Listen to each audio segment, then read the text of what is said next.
Bem-vindos ao sexto episódio da história da Congregação Cristã no Brasil.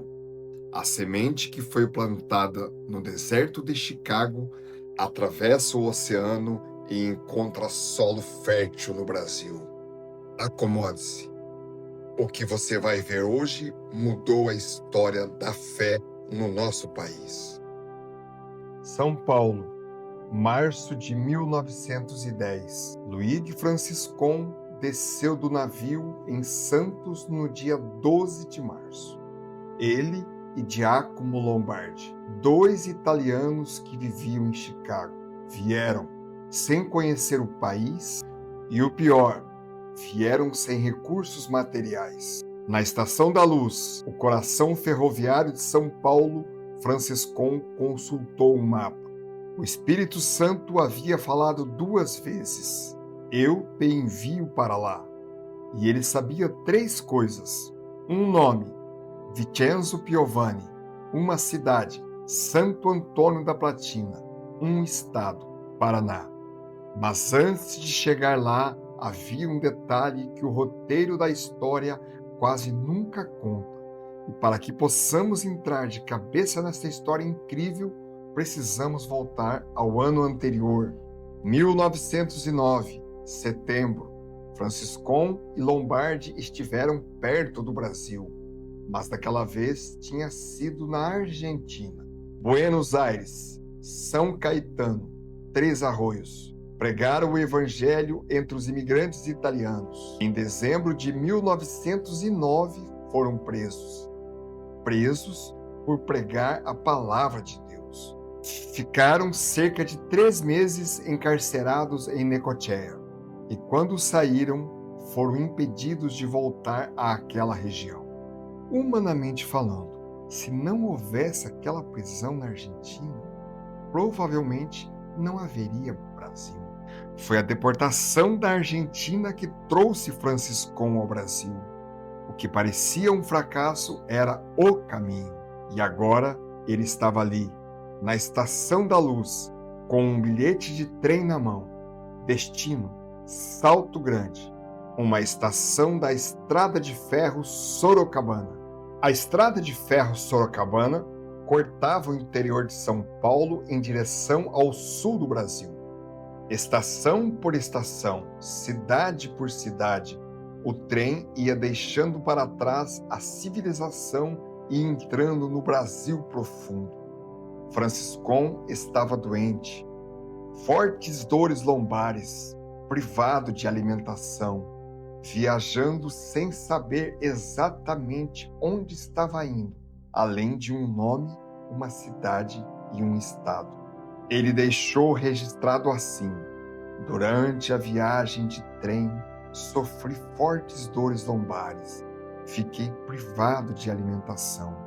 O trem seguiu até Salto Grande, última estação, fim dos trilhos. A estação de Salto Grande havia sido inaugurada em 1909, um ano antes. Franciscon foi um dos primeiros a chegar até ali. Dali em diante, não havia mais trem. Havia mato. Faltavam 70 quilômetros. Sem caminhos transitáveis, sem transporte organizado, sem mapa confiável.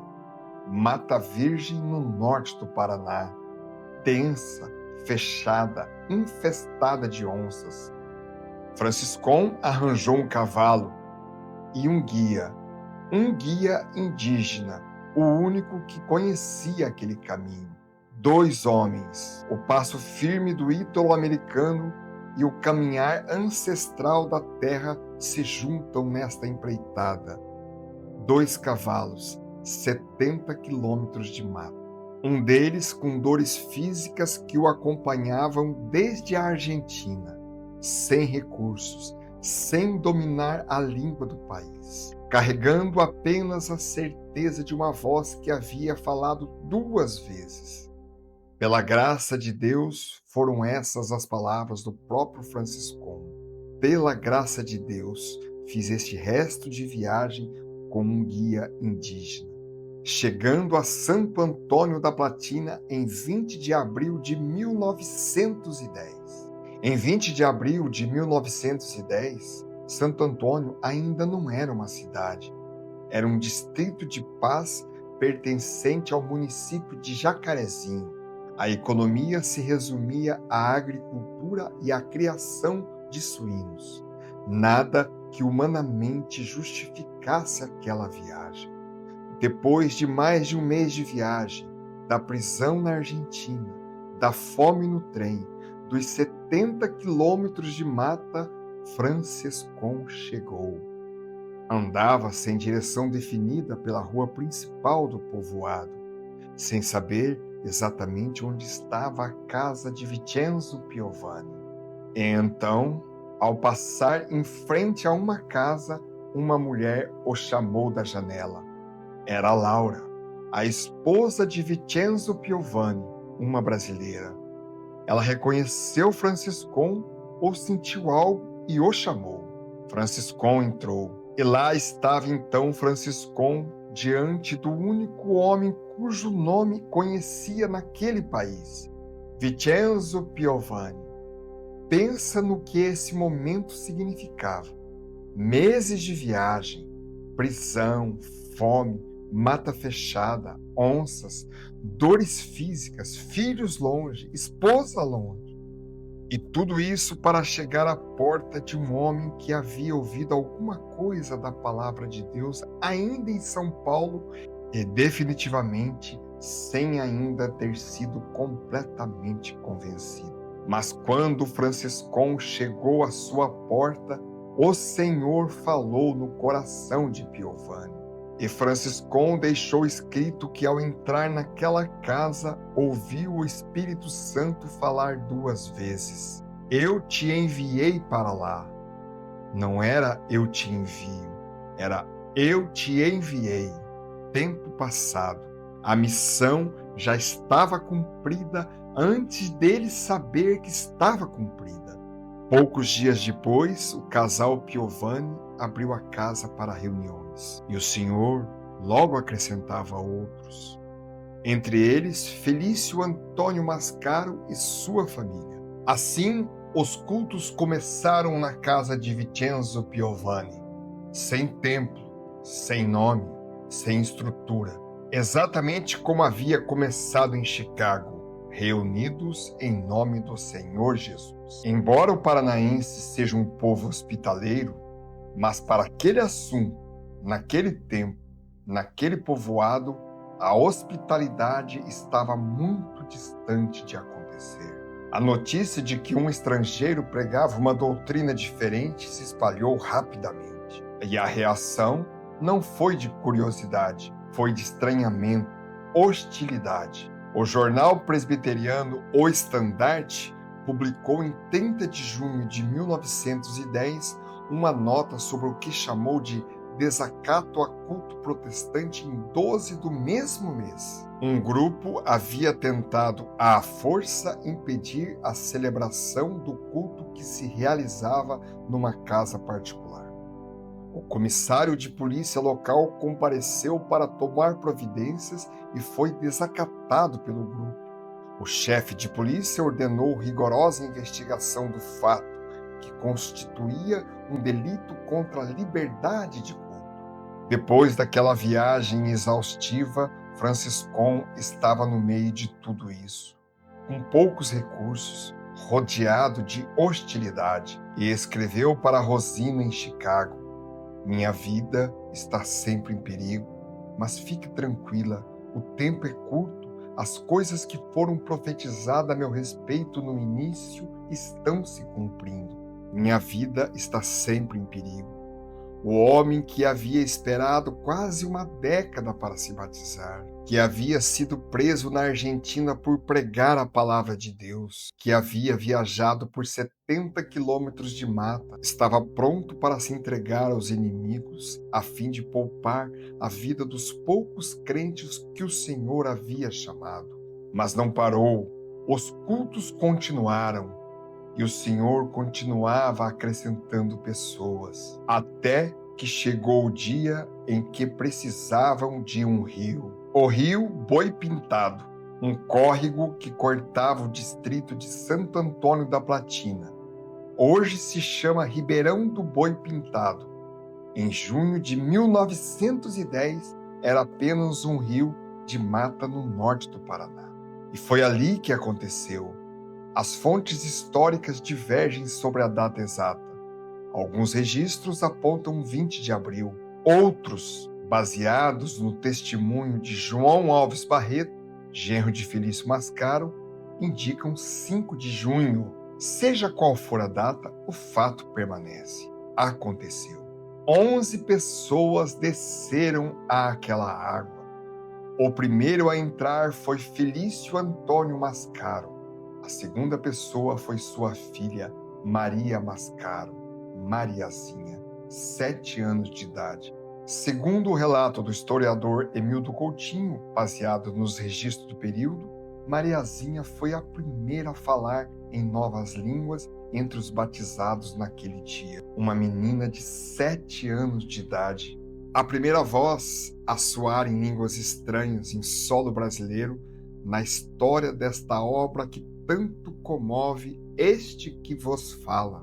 Depois vieram os outros, Benedito Antônio Mascaro, Abinadab Mascaro, Vincenzo Piovani, Laura Piovani, Manuel Sabino e sua esposa, José Proença, Manuel Telheiro, Joaquim Gonçalves.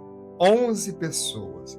Na carta que escreveu a Rosina naquele período, Franciscon disse: aqui também 3 famílias e 2 jovens foram salvos e Deus manifestou seu poder fazendo milagres. Desde que estou aqui, coisas têm acontecido maravilhosas demais para que eu possa comunicar por palavras. Deus manifestou seu poder num rio de mata, num vilarejo que nem município era ainda, com uma menina de 7 anos, falando em línguas que ela jamais havia aprendido.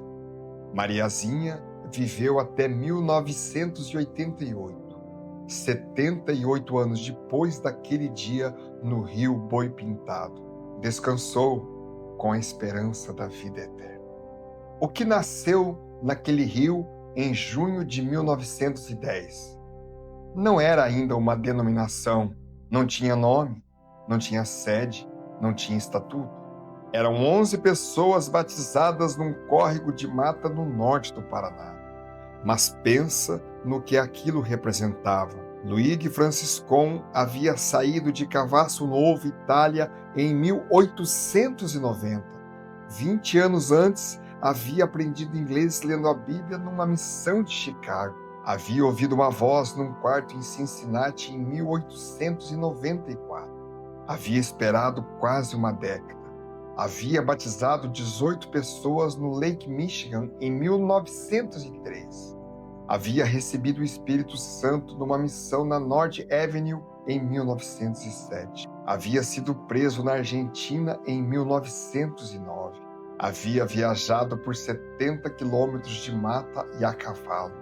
E chegou a um vilarejo que nem município era ainda, para batizar 11 pessoas num rio que poucos no mundo conheciam pelo nome. Hoje, a Congregação Cristã no Brasil está presente em mais de 80 países.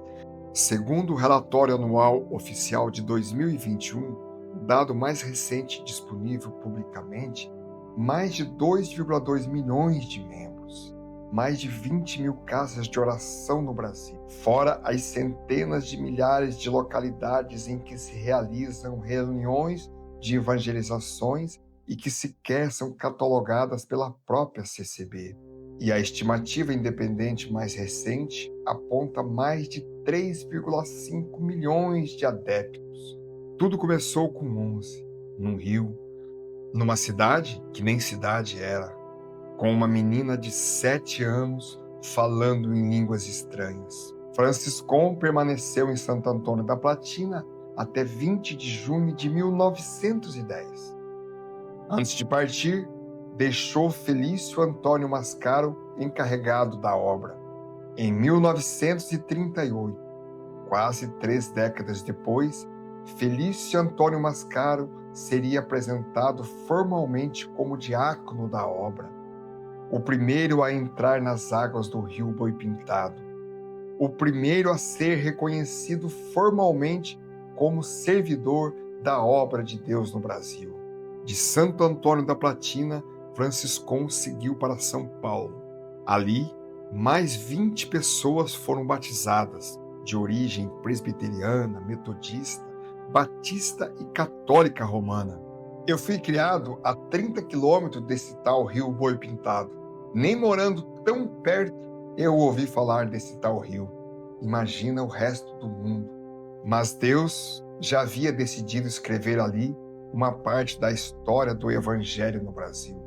Quando Luigi Franciscon deixou Chicago em 1890, ninguém imaginava que um dia ele pisaria num pequeno rio perdido no norte do Paraná. Muito menos que daquele rio sairia uma obra que alcançaria milhões de pessoas.